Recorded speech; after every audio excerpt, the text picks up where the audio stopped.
Assalamualaikum warahmatullahi wabarakatuh. Perkenalkan, saya Salman Al-Faruq Al-Husaini, mahasiswa Universitas Muhammadiyah Lamongan, prodi S1 Manajemen. Nah, pada kali ini saya akan mempresentasikan mengenai manajemen persediaan dengan metode just in time. Apa sih itu manajemen persediaan?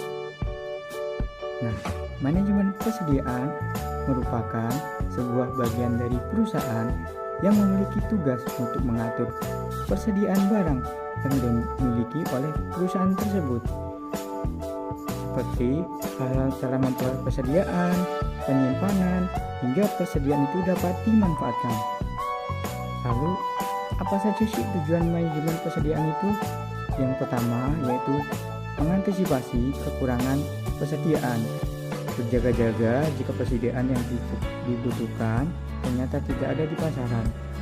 Selanjutnya yaitu menjamin lancarnya proses produksi, dan yang terakhir mengurangi risiko keterlambatan pengiriman barang pada konsumen. Nah, lalu apa aja sih faktor yang mempengaruhi manajemen persediaan? Yang pertama yaitu perkiraan pemakaian bahan baku, lalu harga bahan baku tersebut. Selanjutnya pembiayaan persediaan, kebijakan pembelanjaan, pemakaian bahan, dan waktu tunggu.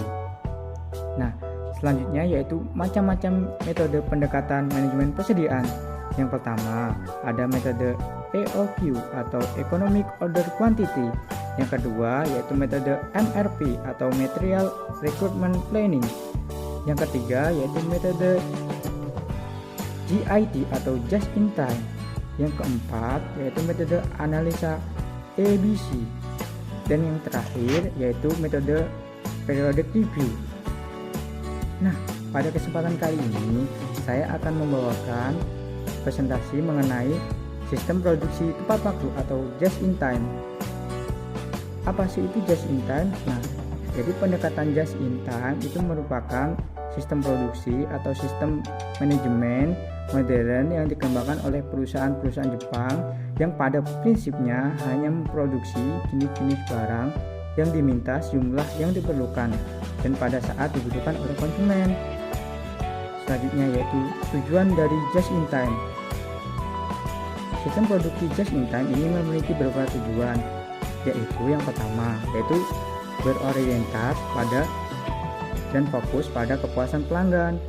Yang kedua yaitu mengoptimalkan proses-proses dan prosedur selama produksi, mengurangi biaya produksi, dan yang terakhir yaitu meningkatkan produktivitas industri secara keseluruhan. Nah, selanjutnya saya akan menjelaskan tentang konsep dasar Just in Time. Yang pertama ada produksi Just in Time adalah produksi apa yang dibutuhkan hanya pada saat dibutuhkan dan jumlah yang diperlukan. Yang kedua yaitu otonomisasi, merupakan suatu unit pengendalian cacat secara otomatis yang tidak memungkinkan unit cacat mengalir ke proses berikutnya.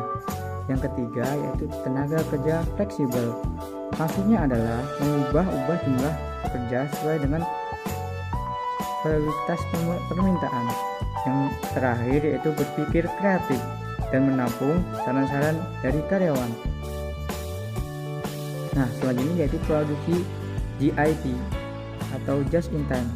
Produksi JIT adalah sistem penjadwalan produksi komponen atau produksi yang tepat waktu, mutu, dan jumlah sesuai dengan diperlukan oleh tahap produksi berikutnya atau sesuai dengan memenuhi permintaan pelanggan. Selanjutnya yaitu kelebihan Just in Time. Yang pertama, proses penerapan Just in Time itu dinamis, yang berarti akan berjalan terus-menerus, mengantisipasi setiap masalah yang timbul sehingga akan menghasilkan perbaikan yang berkelanjutan. Yang kedua, memungkinkan pengurangan lead time secara terus-menerus. Dengan menghilangkan setiap hambatan yang terjadi secara terus-menerus, maka dengan Just in Time dapat mengurangi lead time sehingga akan meningkatkan ketanggapan dan keluasan produksi. Perusahaan lebih tanggap dan mampu untuk beradaptasi ketika menghadapi perubahan. Nah, di samping kelebihan, maka ada kekurangan. Nah, kelemahan dari just in time itu adalah yang pertama, yaitu pemasok terhambat. Maka produksi akan berhenti karena tidak memiliki cadangan persediaan. Yang kedua, sistem produksi just in time menuntut para pekerja untuk lebih giat agar target tercapai.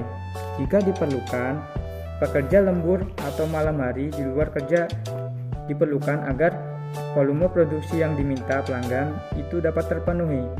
Yang ketiga, untuk mempercepat proses produksi, perusahaan membutuhkan pemasok yang tidak hanya mampu memasok bahan baku yang berkualitas, namun lokasinya dekat dengan pabrik sehingga keterlambatan pengiriman bahan baku dapat dihindari.